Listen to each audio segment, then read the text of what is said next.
तो chapter number जो 12 है यानी नंबरिंग के लिहाज से, और फोर्थ चैप्टर बनता है केमिस्ट्री का हाइड्रोकार्बन्स, ये मैंने स्टार्ट किया हुआ था और इसका जो आखिरी लेक्चर था वो मैंने अपलोड किया था अल्केन्स।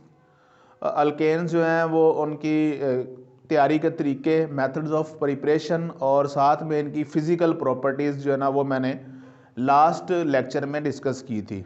वो आप लोगों को मेरे यूट्यूब चैनल से मिल जाएंगी।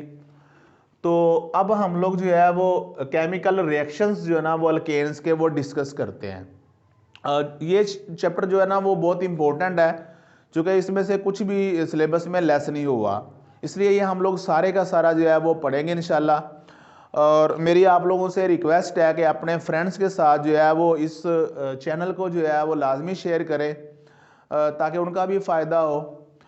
तो अल्केन्स होते हैं बेटा, आप लोगों को पता है कि ये वो हाइड्रोकार्बन्स होते हैं जिनके अंदर सारे के सारे जो हैं वो सिंगल कोवलेंट बॉन्ड होते हैं। जैसे ये मीथेन है, इथेन है, C2H6,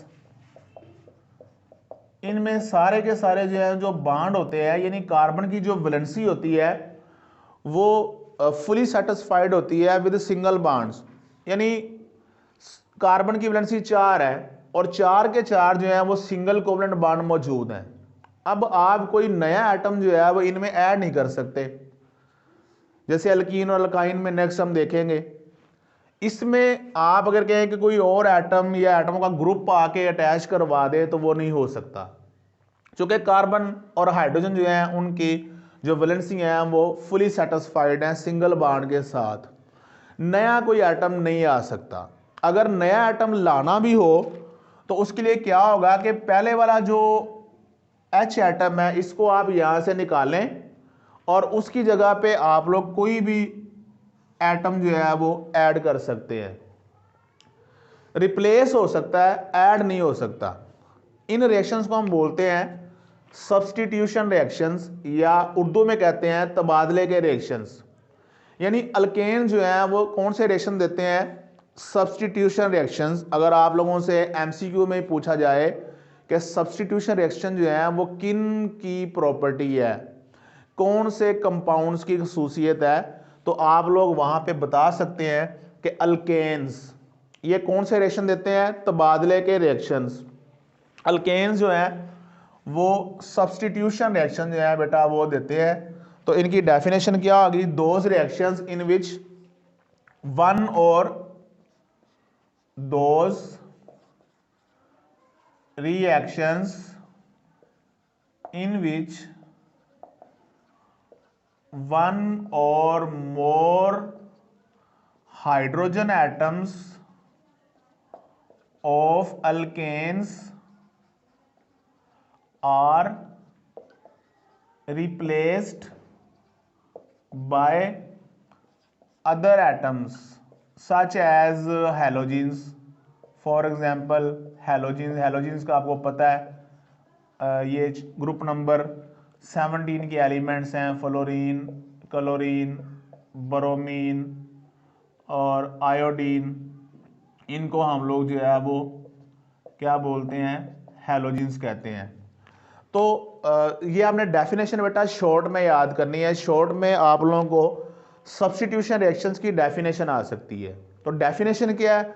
those reactions in which one or more hydrogen atoms of alkanes are replaced by, ऐसे रिएक्शन जिनमें आप अल्केन्स के एक या ज्यादा हाइड्रोजन एटमों को तब्दील कर सकते हैं। किसके साथ? विद अदर एटम्स, जैसा कि हेलोजेंस। आप अल्केन की हाइड्रोजनों को वन बाय वन निकालते जाएं और वहां पे आप लोग हेलोजन के एटम जो है वो लगाते जाएं। तो ऐसे रिएक्शंस को बोलते हैं सब्स्टिट्यूशन रिएक्शंस या तबादले के रिएक्शंस। अब हम लोग बेटा यहाँ पे जो हेलोजेंस हैं उनके साथ हम अल्केन्स का रिएक्शन करवाएंगे।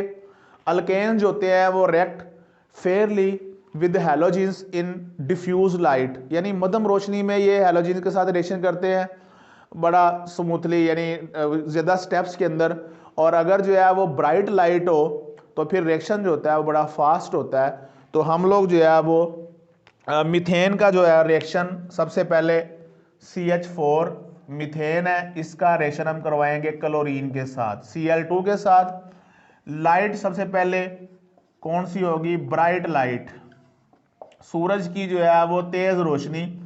और एक बात आप लोगों ने याद करनी है कि डार्क के अंदर जो है वो इनका रिएक्शन आपस में नहीं होगा, यानी जो अल्केन्स होते हैं वो अंधेरे के अंदर हैलोजेंस के साथ रिएक्शन नहीं करते, इसलिए लाइट का होना ज़रूरी है। हाँ, अगर लाइट जो है वो मध्यम है तो रिएक्शन कुछ और होगा, और अगर लाइट तेज़ है तो रिएक्शन कुछ और होगा। सबसे पहले हम जो है वो ब्राइट लाइट में, सूरज की तेज़ रोशनी में रिएक्शन करवाएंगे, तो ये एक फास्ट रिएक्शन होगा और फौरन जो है वो ACl और साथ में कार्बन जो है वो ब्लैक वो अलग हो जाएगी।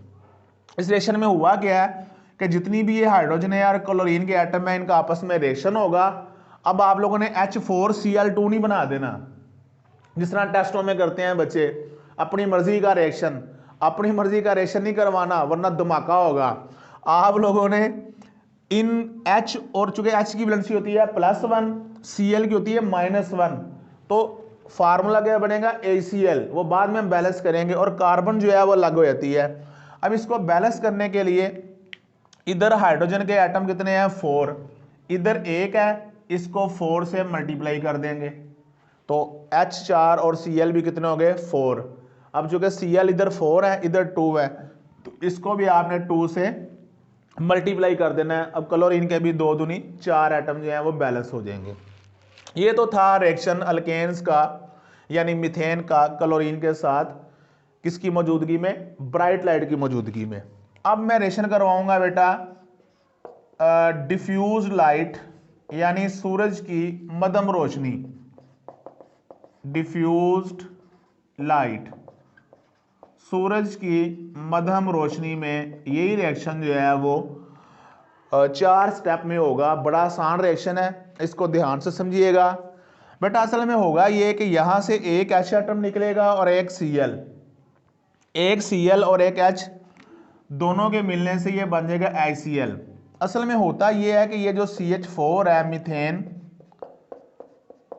इसका अगर स्ट्रक्चर अगर हम ऐसे देखें, वैसे तो ये टेट्राहेड्रल होता है, लेकिन वो भी आपके लेवल की बात नहीं। और ये Cl2, ये H और Cl जो है ये दोनों निकल जाएंगे, और इस H की जगह पे ये Cl आ जाएगा, तो ये क्या बन जाएगा, CH3Cl। असल में क्या हुई है, रिप्लेसमेंट हुई है, तबादला हुआ है, किसका, इस मीथेन की एक हाइड्रोजन जो है वो निकल गई है, और उसकी जगह पे क्या ले आया हूं, Cl। तो ये CH3Cl क्लोरोमीथेन जो है ये बनेगा यहाँ पे क्लोरोमीथेन। अब नेक्स्ट यही जो क्लोरोमीथेन है, या जिसको हम लोग बोलते हैं मिथाइल क्लोराइड, ये इसका फिर रिएक्शन करवाएंगे किसके साथ, क्लोरीन के साथ, CH3Cl, इसका फिर क्लोरीन से रिएक्शन करवाएंगे, वही सूरज की डिम लाइट होगी, डिफ्यूज लाइट। फिर क्या होगा, इसका एक H निकलेगा एक Cl के साथ, और ये क्या बन जाएगा भला, हमारे पास ACl, और बाकी बेटा हमारे पास क्या बचेगा, यहाँ पे CH2 रह गया ना, चूंकि एक H तो निकल गया इधर।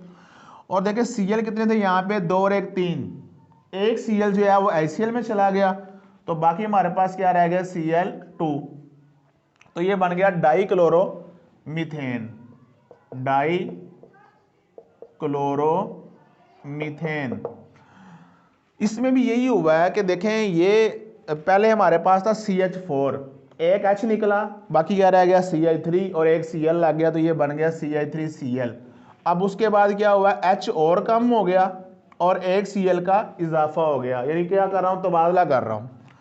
उसके बाद CH2Cl2, इसका फिर रिएक्शन करवाएंगे क्लोरीन के साथ, वही डिफ्यूज लाइट, एक H निकल जाएगा एक Cl के साथ, ये बन जाएगा ACl, और बाकी हमारे पास क्या बचा, यहाँ पे CH और Cl3। Cl3 कैसे बेटा, देखिए 2 Cl ये और ये 4 एटम है, Cl के 4 एटम, एक एटम इसमें आ गया, तो बाकी इसमें कितने रह गए, 3, और यहाँ से एक H निकल गया ACl में, तो बाकी रह गया CH। फिर भी अगर आप देखें तो एक H कम करेंगे और एक Cl का इजाफा कर देंगे, तो ये बन जाएगा आपके पास ट्राई क्लोरो मीथेन, या इसको क्लोरोफार्म भी कहते हैं, जो बेहोश करने के लिए इस्तेमाल होती है। उसके बाद नेक्स्ट CHCl3, इसका फिर रिएक्शन कराएंगे क्लोरीन के साथ डिफ्यूज लाइट में, और फिर ये जो एक H है ये भी निकल जाएगा एक Cl के साथ, ये बन जाएगा HCl।